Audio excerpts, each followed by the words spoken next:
It was a beautiful morning on the island of Sodor. Thomas the tank engine's blue paint sparkled in the sunshine as he puffed happily along his branch line with Annie and Clarabel. He was feeling very pleased with himself.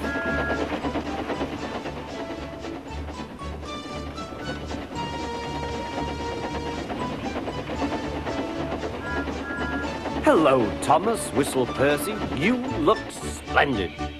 "Yes, indeed," boasted Thomas. "Blue is the only proper color for an engine."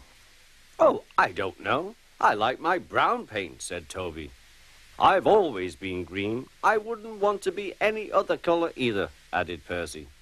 Well, anyway, huffed Thomas, "blue is the only color for a really useful engine. Everyone knows that." Percy said no more. He just grinned at Toby. Later, Thomas was resting when Percy arrived. A large hopper was loading his trucks full of coal. Thomas was still being cheeky. "Careful," he warned. "Watch out with those silly trucks."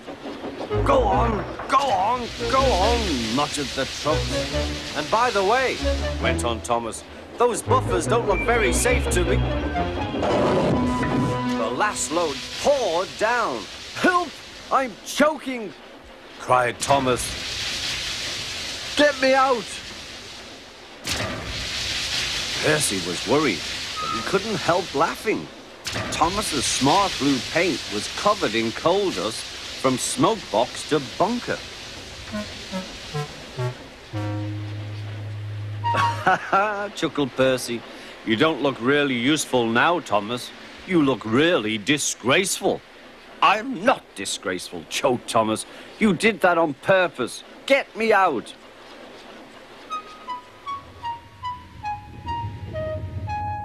It took so long to clean Thomas that he wasn't in time for his next train. Toby had to take Annie and Clarabel. "Poor Thomas," whispered Annie to Clarabel. They were most upset.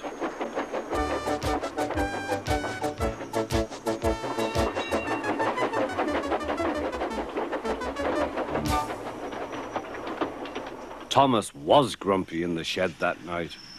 Toby thought it a great joke, but Percy was cross with Thomas for thinking he had made his paint dirty on purpose.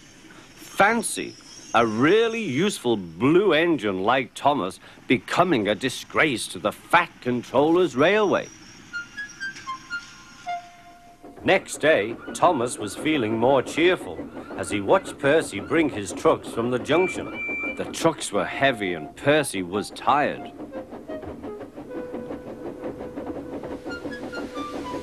"Have a drink," said his driver, "then you'll feel better."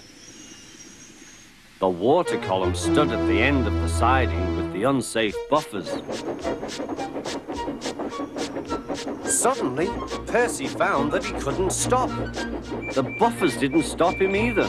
"Oh!" wailed Percy. "Help!"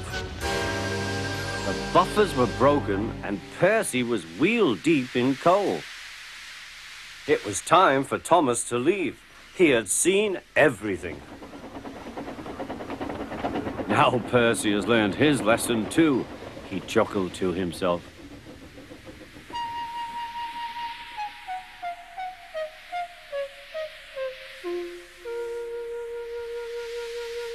That night, the two engines made up their quarrel.